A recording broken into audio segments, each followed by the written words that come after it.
You ever work your whole life for something, finally get it, and then watch some smug lady with a clipboard try to take it away like she owns the world? Yeah, that's how this started. 3 weeks after I moved into my dream home, front porch, tall trees, quiet neighborhood tucked off the highway, 3 black SUVs rolled into my driveway like it was a crime scene. Doors swung open in perfect sync. 6 men in tactical vests poured out, and right behind them stood the woman I'd been butting heads with for weeks, Nancy Dillard. Self-appointed president of an HOA that, far as I could tell, didn't even legally exist. You're in violation of neighborhood regulations, the tallest guy barked. We have a warrant for your removal. Nancy crossed her arms and smirked like she'd just checkmated me in some suburban Cold War. What she didn't know, what none of them knew, was that I wasn't just some stubborn homeowner. I was the chief of police, and I'd been letting this game play out long enough. But let's back it up, because you gotta understand how we got here. I bought this house after years of working late shifts, living out of suitcases, moving from one precinct to another. Finally decided I wanted to settle down somewhere quiet. I didn't want to deal with HOA rules, lawn snitches, or neighborly power trips. So I made sure, absolutely sure, this property had no active HOA when I signed. First day I moved in, hadn't even unpacked my kitchen yet, and there she was, Nancy, standing across the street like some Hallmark villain in a pantsuit. Clipboard clutched like a weapon. No hello, no welcome, just a stare, long and judgmental. Next morning, red notice taped to my front door. Violation 1, non-compliant mailbox. Violation 2, landscaping not approved. Violation 3, failure to register with HOA. I blinked. I hadn't even unboxed my coffee maker. And more importantly, there was no HOA. I crumpled the notice and tossed it. Should have been the end of it. It wasn't. An hour later, Nancy marched up my driveway, heels clicking, smile fake as plastic. Afternoon, she said, syrupy sweet. I assume you got the notice?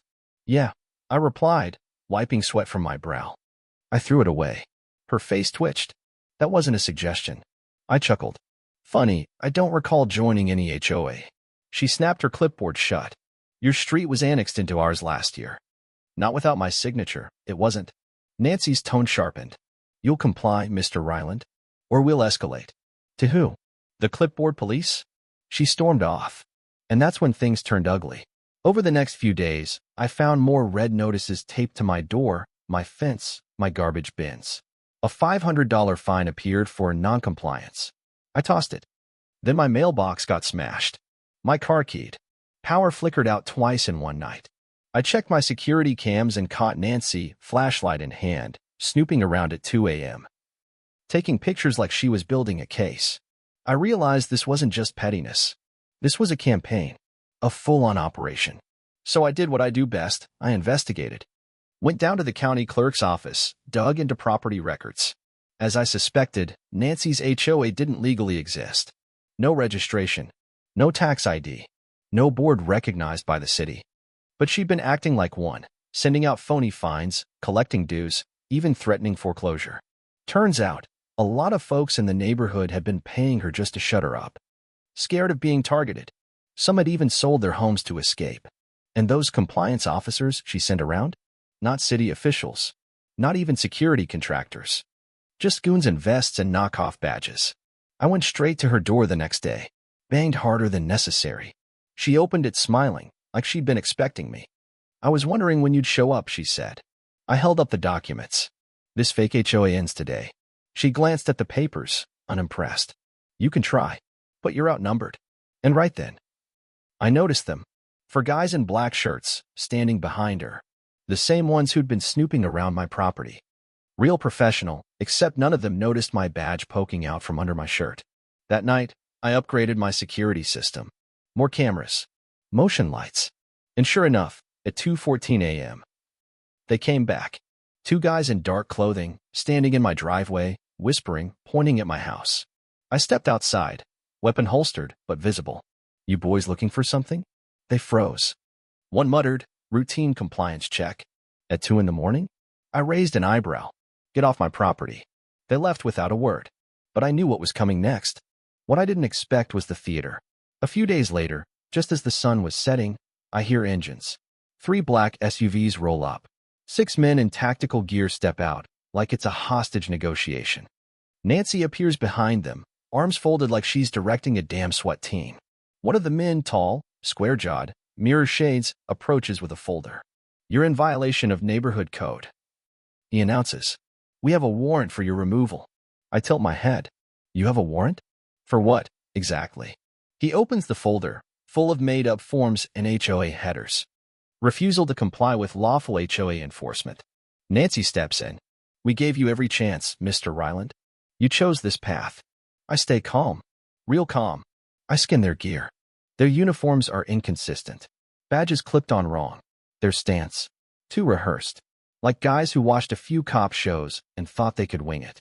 I reach into my pocket, slowly, and pull out my badge. I'm Chief Ryland. Local PD. Silence. Long, stretched-out silence. Like time held its breath. One guy stumbles backward. Another swears under his breath. Nancy's face drains of color. Is this a joke? No, I say, stepping forward. But impersonating an officer is a felony. So is unlawful detainment. So is attempted home invasion. So is fraud. From down the block, the real siren started. Squad cars rolled in fast.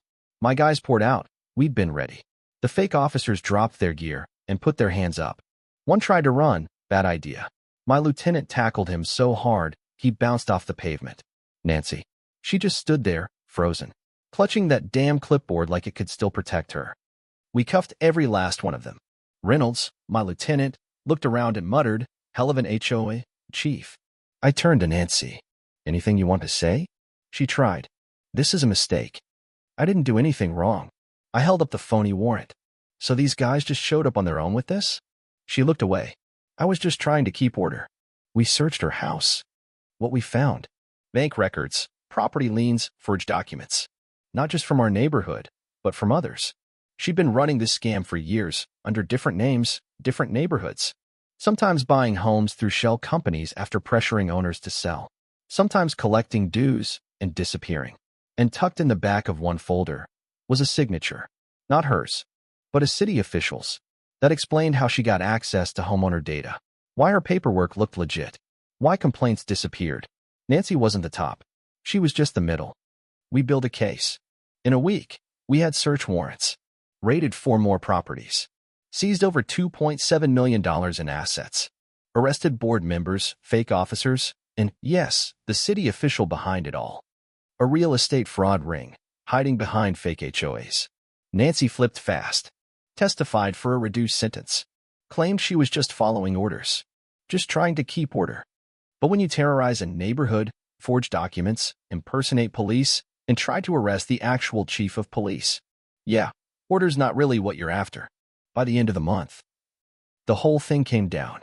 And just like that, the people who'd been bullied for years were free. About a month later, I was sipping coffee on my porch when a letter arrived. Hand-delivered. Fancy envelope. I opened it. It was from the Real Homeowners Association of Springview County. And what it said, well, that's a story for another day. But before I go, let me ask you something. What would you have done in my place? If your neighbor tried to turn a fake HOA into a private army? If they tried to steal your property with phony legal threats? Drop your thoughts in the comments. I want to hear what you think about HOA abuse, fake authority, and what justice should really look like in a neighborhood like this. And hey, if the story blew your mind just a little, hit like. Hit subscribe, and stick around. We're just getting started.